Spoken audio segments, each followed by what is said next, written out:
Okay, Salam, Salaam alaikum, Salam readers. Today we have a very special guest with us today, Fatima Al Hindi. Thank you for joining us today.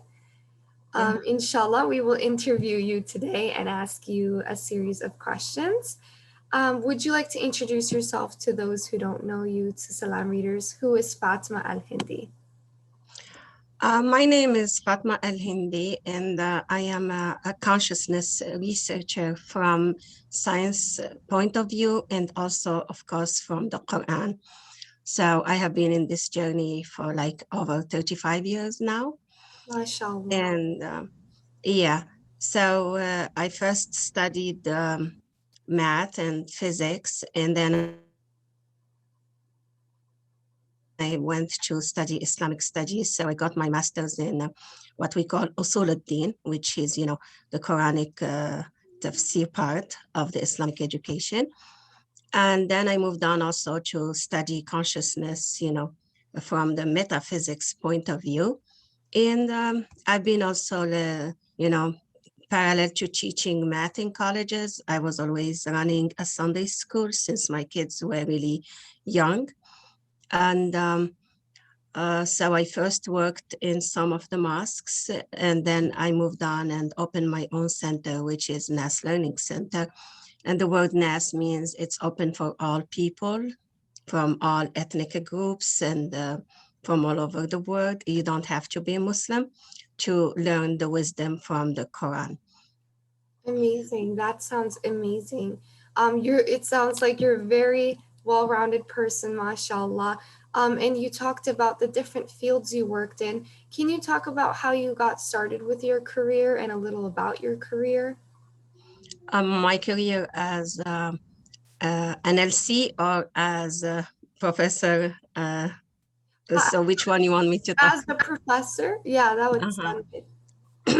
Yeah, as a professor, of course, like I went to college and I did at first, my bachelor's in math and physics. Mhm. And then I came to the States and I got my master's in mechanical aerospace engineering. And then because I was having kids, when I got my master's, I was already a mother of three.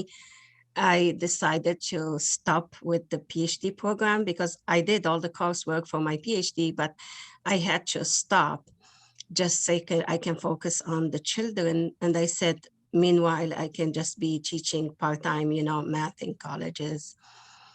And when I was teaching math in colleges, I was also raising my children. And then I had, of course, my fourth kid and fifth and sixth. I'm a mother of six. And while I'm doing that, I realized like the teaching of mathematics in America, like the kids are not really that strong with math. So I felt like, okay, maybe I should switch my PhD from mechanical engineering to math education while I'm also teaching my children. And meanwhile, I opened also the Sunday school when my third kid, which is my oldest daughter, Miriam, she started kindergarten, and I felt like it's about time to also have a good Sunday school curriculum where I can connect the math and the science and the physics to the Quran. So basically, I wanted to get out of the traditional curriculum of Sunday schools that they follow the curriculum of, back home, and they just translate them, which I felt like for a kid who's growing in the States, they need something that's really done locally and compare it as well with what they are learning in schools as far as, their social studies. We compare it with our history, also as far as science, the evolution, everything that they see in school. I wanted to have a curriculum that answer those questions. So that's where I needed to have my own center, and I developed my own curriculum. Mhm. So I have been since then doing both, teaching part-time mathematics in colleges and focusing, my really main focus is really the consciousness project, because like I always felt as a Muslim, we have the call to spread the truth And the truth is all about consciousness that we call in the Quran, we call ruh. And ruh is the essence. So I felt that call from day one and I moved that direction. So that's what I have been doing since until COVID, of course. I decided to stop teaching in colleges. So I said, like, I don't need any more calls, and I quit Mm. the colleges. And I think COVID helped me not only to stop teaching math, but to focus on putting all the research I have been doing so far, comparing the Quran and science. And that's when I got time to sit down and I put my book out and it's published. I don't know if you heard about it. Yes, I did. It's like the universal call, a journey to consciousness. So it was for me kind of introducing the world to the truth that's in the Quran about the human creation and the human behavior and self-help. So it has a little of everything. It was just an intro until I finished translating and putting the meanings of the Quran together, that I'm working on it with my students. MashaAllah. That sounds amazing and very inspirational in so many ways. Since you work with children a lot of the time and on the daily, what are some challenges that you face while raising American Muslim children or while dealing with American Muslim children? I think the American Muslim children are facing a lots of challenges because when they go home, the parents are bringing the culture and focusing on keeping the culture, which I love the part of keeping the culture of, let's say, how we found the parents, the dress code, the food, and the art, the music, all of that I love. But there are some other things that are cultural and they have nothing to do with religion. Mm. But the parents got so used to them and looking at them as this is the religion, and the kids are torn. They want to, for example, they wanted to do something here, like they see other friends in school doing, or they wanted to, you know, to maybe even music or something. The parents they stand up and they make it a big no. And especially when they reach the level of high school and they want to go to college, that's where I face the kids are struggling. Lots of kids want to go to college, just like everyone. The parents will not allow them with the idea, like, especially girls, they face a lot of those challenges. Like, no, you cannot go to college, you cannot leave home, you cannot. And but they could be much easier with boys. They may allow the boy to go to college, but not the girls. So Yes. these are the complaints I heard from the students. And also lots of kids, when they are taking science and they get to, for example, the evolution, they go to the parents and they tell them, no, we don't have that in Islam. And I think the parents are just confused between adaptation and the evolution. Or, for example, the minute they hear the word evolution, they think, oh, we're talking about apes. And so Yeah. they don't get deeper and try to say, no, the human being is a species that also evolved, like evolved in the way they look, they evolved also in their consciousness. So there are two types of evolution.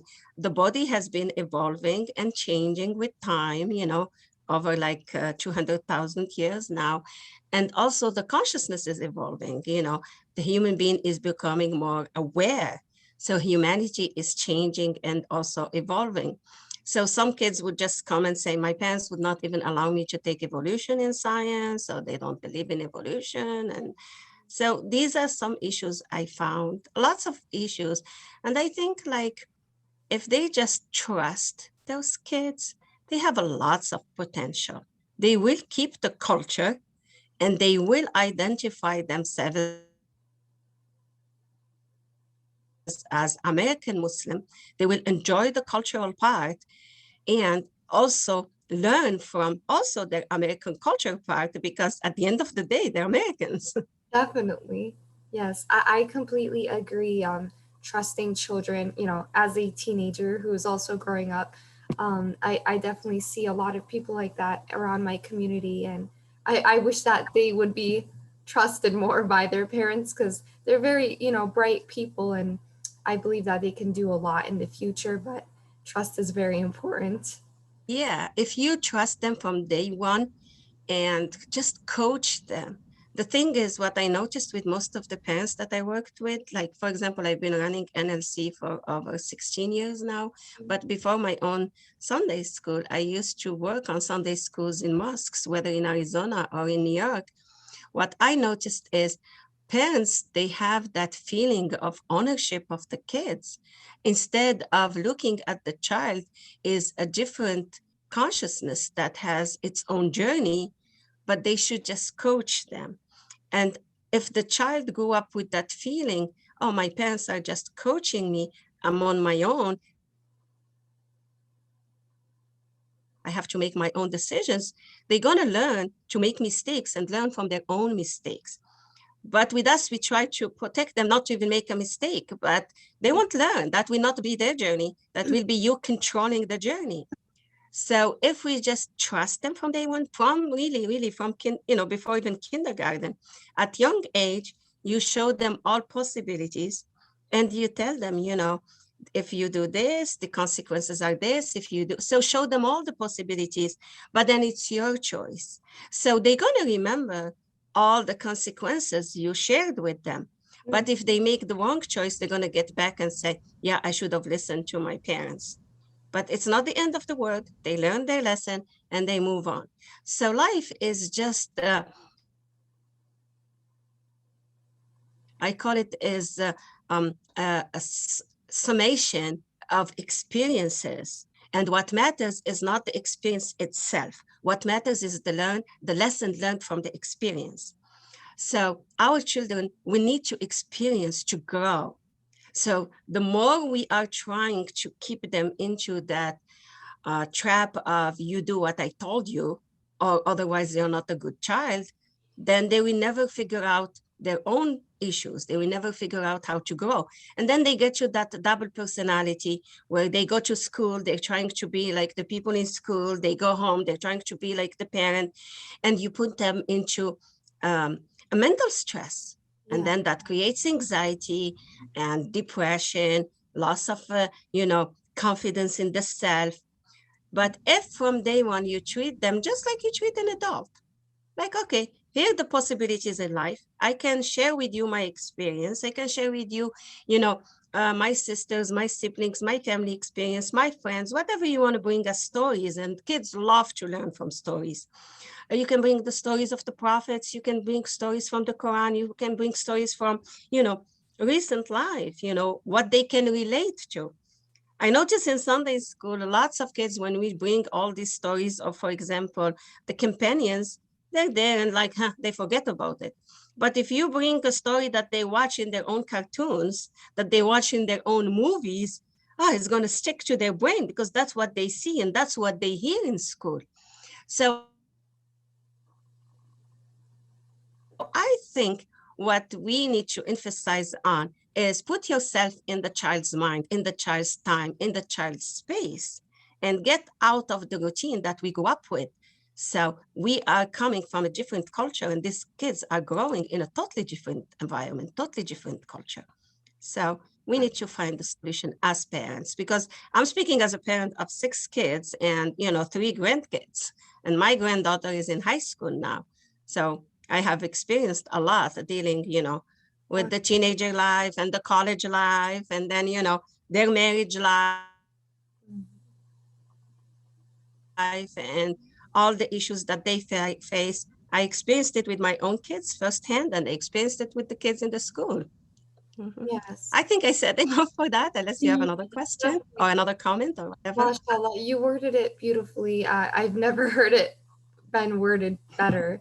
Mashallah. But yeah, my second part of the question was any solutions to these problems, and you already talked about how important trust is. My question is, how do you recommend parents to build trust with their children? They have to let go of their own fears. Those parents are coming full of fears. They themselves are struggling with their own traumas. Mm. And most of the parents are, not realizing that they are also having their own fears. Once they let go of those fears, and it's fascinating to hear the parents all the time, "A'udhu billahi minash shaitanir rajim," you have to be careful of the devil, but they never had a good understanding who's this devil. This shaitan is not an outsider. Shaitan Mm. is a thought that builds in your mind, and it grows to become something you strongly believe in it. And the main thing from shaitan, from the Quranic perspective, is fear. And the ayah is clear. ذَلِكُمُ الشَّيْطَانِ يُخَوِّفُ أَوْلِيَاءَهُ. So shaitan put fears in people, and fear can cause all damage. You won't be trusting because you have fears. You won't be loving because you have fear, because fear is the opposite of love. Mhm. You have fear from anything, all your surrounding, you have fear from. So if you have fear from everything, you have fear from the unknown, and so then it's hard to trust. So the parents themselves have to learn, what is this shaitan business? Everybody is blaming shaitan, and when it comes to Ramadan, they tell you, oh, there is no shaitan. Okay, really? There is no shaitan? So why you're not changing in Ramadan? And when Ramadan is over, there is no way you can get rid of the shaitan by telling me I'm fasting in Ramadan. That cannot be. So the Quran stated clearly, shaitan is nothing but the ego, and the ego is a consequence of fear. Wow. Masha. Yeah. So once you let go of your ego and your fears, guess what you open? You open up your intuition. Intuition is connecting with your higher self. Your Mm. higher self that we call in the Quran the ruh. And this ruh is eternal. It's coming from Allah directly. Subhanallah. I mean, it says like, uh, it's in the Quran, of course, فَإِذَا سَوَيْتُهُ وَنَفَخْتُ فِيهِ مِنْ رُوحِي. So we know what's our source. When you know that you are, and your essence is from Allah, how can you have fear? Mm. So the parents themselves are not having that deep understanding. Who am I at the core? Mhm. At the core, you are part of this eternal source that gave you, momentarily time in a physical realm where you have some experiences to learn from and to grow. So the Quran made it clear that this life is just a simulation. It's a virtual reality. إنما الحياة الدنيا لعب. It's just a game. In a virtual reality, you're supposed to learn and grow. That's it. So why they have fear? God is loving. Allah is loving. We start every surah, every chapter by Bismillah ar-Rahman ar-Rahim. So what's ar-Rahim? Of course, is, the most compassionate. What's ar-Rahman? Ar-Rahman is really the most creative energy. So you're talking about this loving, creating, energy, the merciful. So what's there to fear if you are part of this? Definitely. I believe that there's a huge dilemma because a lot of parents are like, oh, Jahannam, Jahannam, Jahannam, hellfire, hellfire. And I believe that's what instills that fear into children. And of course, we should be fearing of displeasing Allah. But of course, like you said, in the most part, there is nothing to fear as we have been created by the most merciful, most compassionate. Yeah. See, the word Jahannam in the Quran was never mentioned about those who believe in God, about those who are trusting God. So the word Jahannam is really speaking about, I would say, al-mujrimin in the Quran.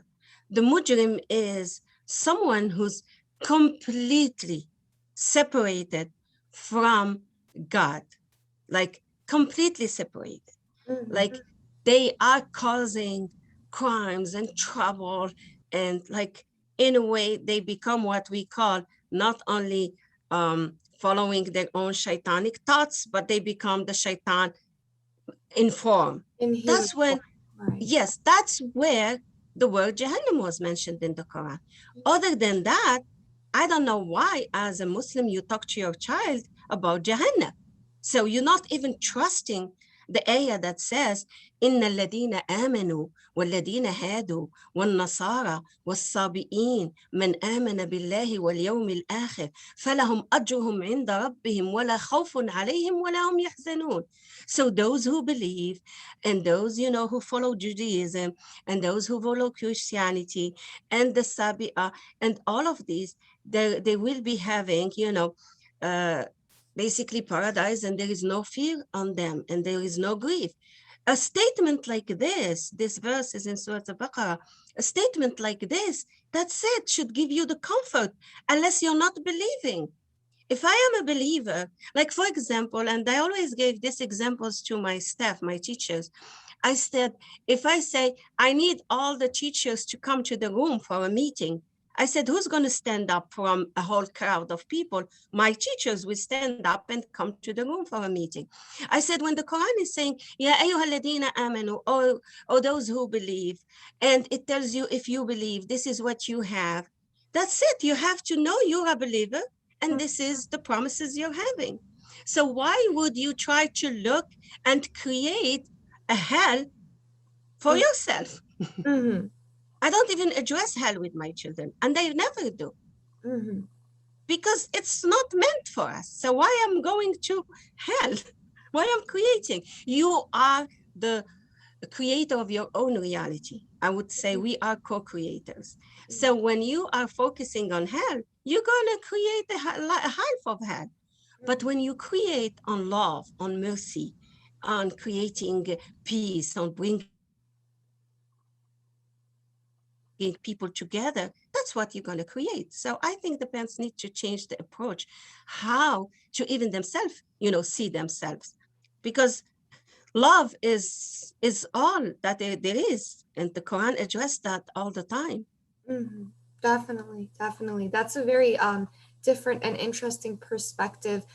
Do you believe that hell should be Jahannam should be talked about as a consequence, or do you believe that it shouldn't be addressed at all when talking to children?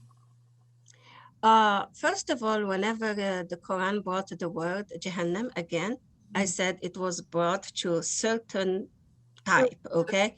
So Right. now tell me, when you identify yourself, you're not from that type, why would you even address it Right. to children? Mm-hmm. If I identify myself, I'm not separate from Allah, and I believe in Allah, and my core is from Allah, why should I even go to that door? That's not the door, that's not the portal I want to enter. Oh, That's how I feel. So, definitely. because like I've had my daughter when she was 6, she said someone at the mosque, and I think these are the issues that made me create my own school and my own curriculum is, she said the teacher was telling us, when you're passing to go to heaven or hell, you're going to pass through this sirat, and this sirat is as skinny as a hair. And this girl of 6-year-old was terrified. This is a young kid that's coming Yeah. to this world. Is he supposed to hear about love and compassion and care and peace, or hear about hell and punishment? Why would you punish a child? Right. Poor, Definitely. that's an innocent soul. Why would you start to talk to them about punishment? What did they do in their life? What did they even experience? And Mm-hmm. even as they get older, when they are teenagers, okay, so you have to say, you know what? If you take the road of drugs, let's say, I'm Mm-hmm. not going to bring the consequences hell. It's far away from them to even understand that concept. Mm-hmm. But you say, okay, so it's either you stay with the group that's focusing on their, school, on their courses, on their sports, on this, on that, and this. Now you show them the consequences of a road like that. But if you go to these consequences, if you go to this road and you take that road, look around you. What are the consequences? What's happening to these people? If they have wealthy parents, they put them in rehab centers. But if not, they're homeless. So And then, they go on overdoses and they die. Yeah.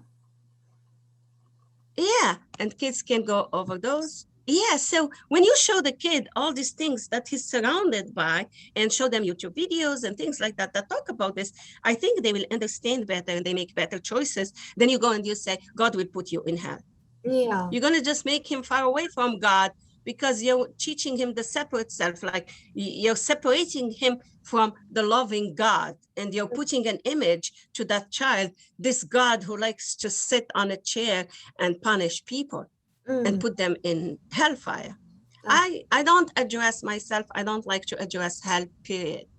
In mhm, fact, in my school, I keep getting those um, questions. Can you talk to us about hell? I said, leave hell to those who want to go to hell. They can talk about it. But mm, we want to be the heaven people. We want to be in peace. And let's mhm, just talk about, because it's like physics 101. It's the law of attraction. You mhm, attract what you think about, you attract what you believe in. So if you grow up believing in heaven and in good life and in happiness and in peace, that's what you're going to attract to your life. It's all vibration, it's all energy. But if you focus on hell, okay, so that was your choice, not mine. mhm. I wish I had talking to you earlier. That, mashallah, that is so beautiful.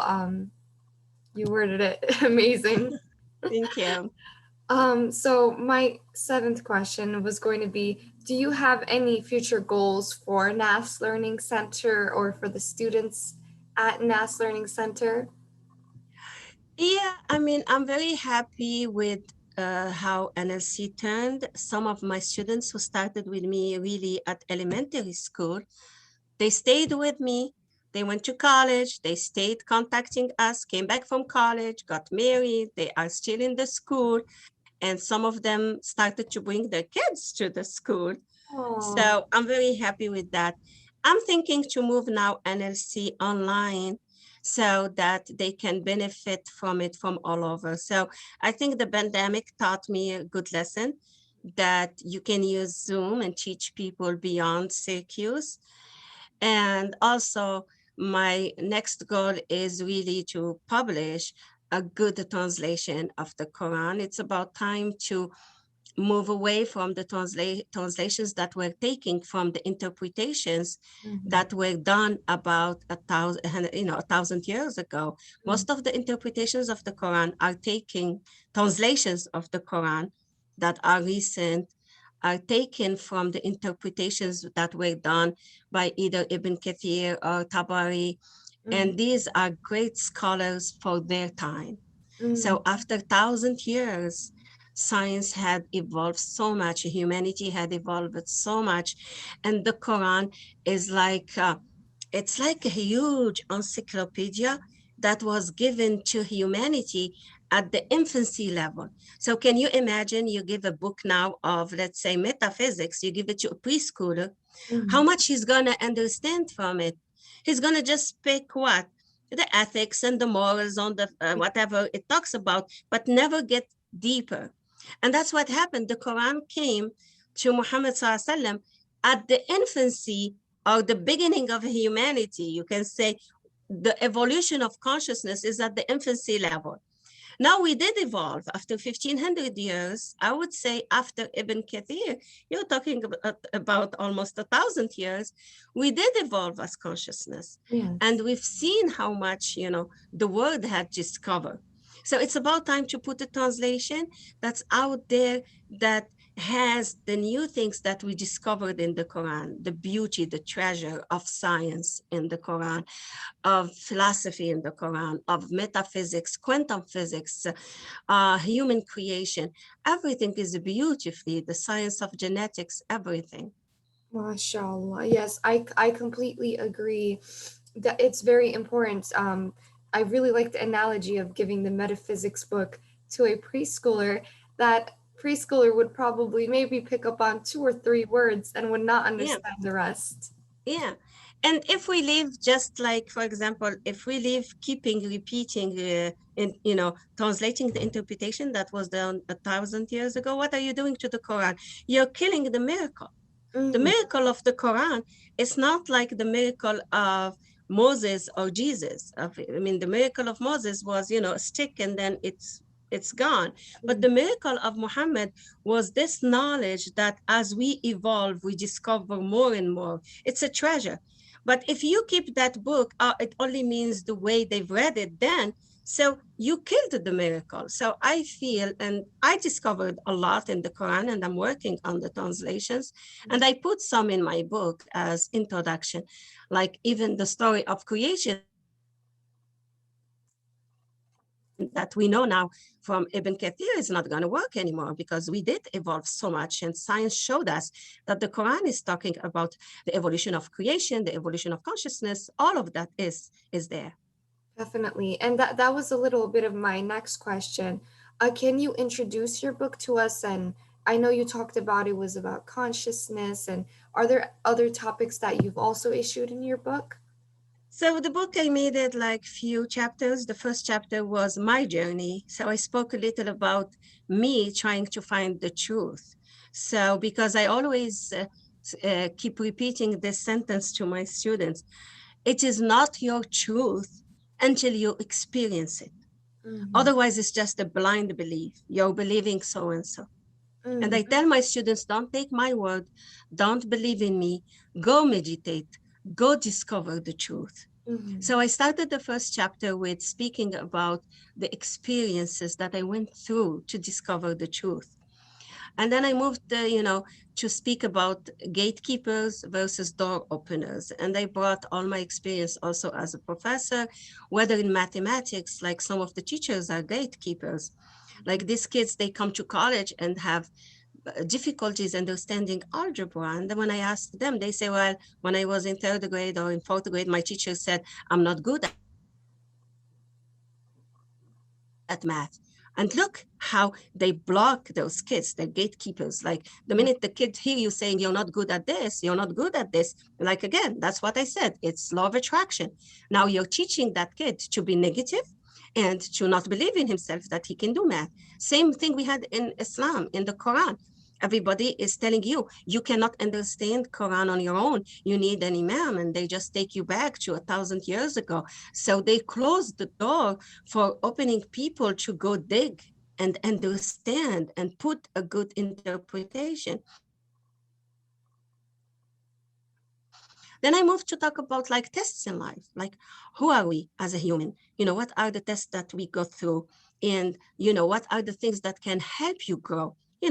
Self-help basically. Like you need to be forgiving, you need to be loving, you need to be caring, and Yeah. all this. It's Quranic statements, and I put the verses where I took them.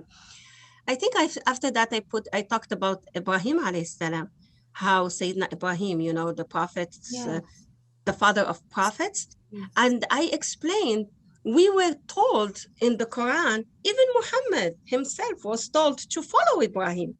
So that always was a question in my mind, why Muhammad was asked to follow Ibrahim. That's why I started with Ibrahim.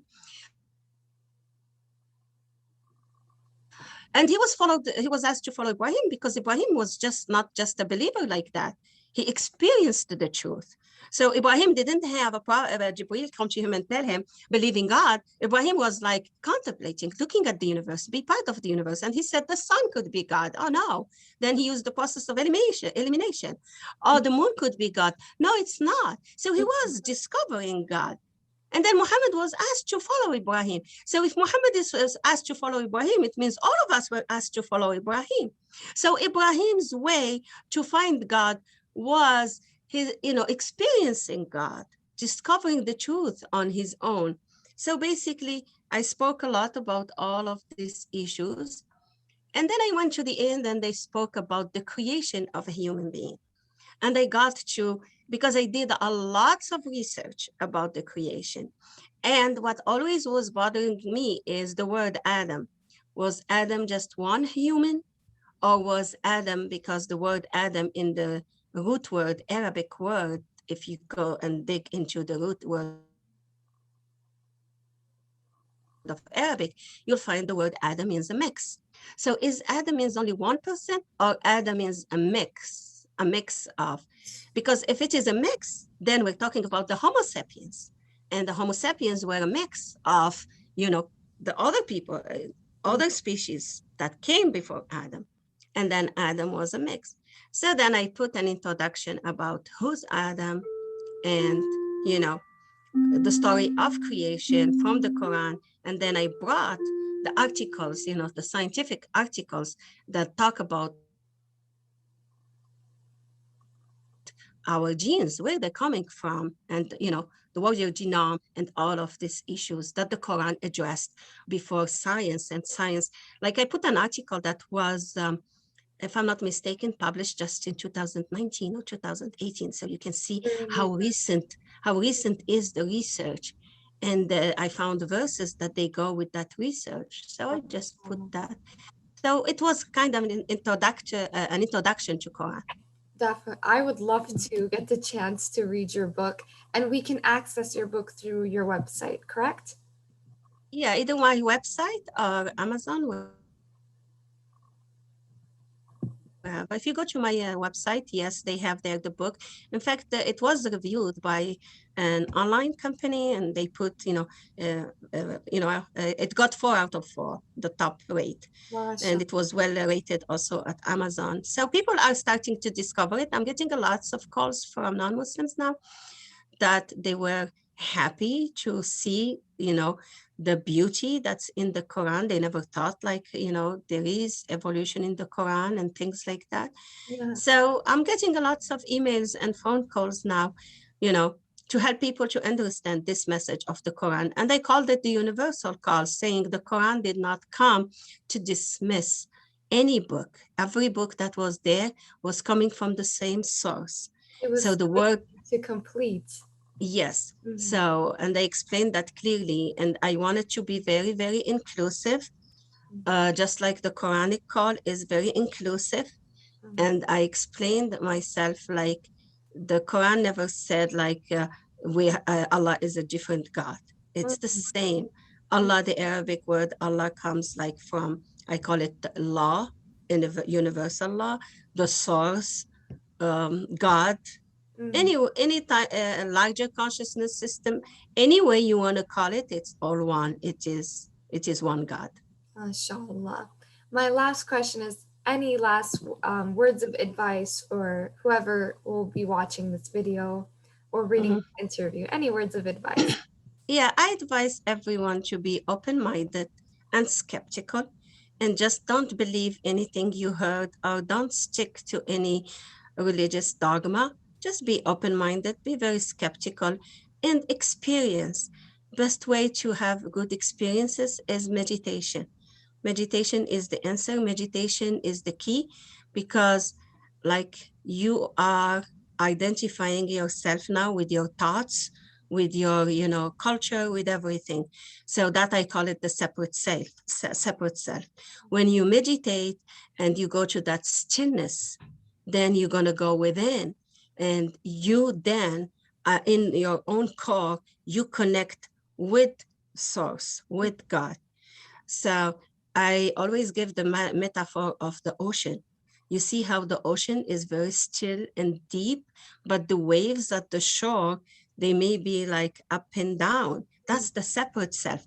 But then as the wave goes back and connect with the deep ocean, it's at that stillness, Mm. is at the core of itself. So when we go to meditative state and we reach that stillness, then we'll open up to this source, to this God, Allah. And I hope everybody benefits from this advice. Inshallah. This meditation that you're talking about, is this the classic meditation that we know of, or from an Islamic perspective, how would that come about? I put a video in my website, and I did it into 2 parts, meditation 1 and meditation 2. Meditation was described in the Quran as the stillness, which is the exact same thing that you find in any other culture. So Mm. whether you're Buddhist or whatever you follow, the meditation is the same, is the stillness. So you sit and you meditate, different than the salah. Lots of people confuse the prayer as the meditation. Mm. No, the prayer, it's an act of thankfulness, Mm. as you connect with source to thank source for this experience. So salah is an act of thankfulness, is basically you put yourself in order. So, salah, when you go to pray, because the word salah comes from sali, and sali is you put yourself in order. So you could be a mess all day, and then you come and you pray your Maghrib time, so you are trying to bring yourself back and connect with source and say, thank you, God, for the wonderful day I was given. You wake up in the morning and you say, thank you, God, for giving me this opportunity another day. And you can tell by the way we pray, we do al-Fatiha. And what is al-Fatiha? Is an act of thankfulness. Alhamdulillah Rabbil Alameen.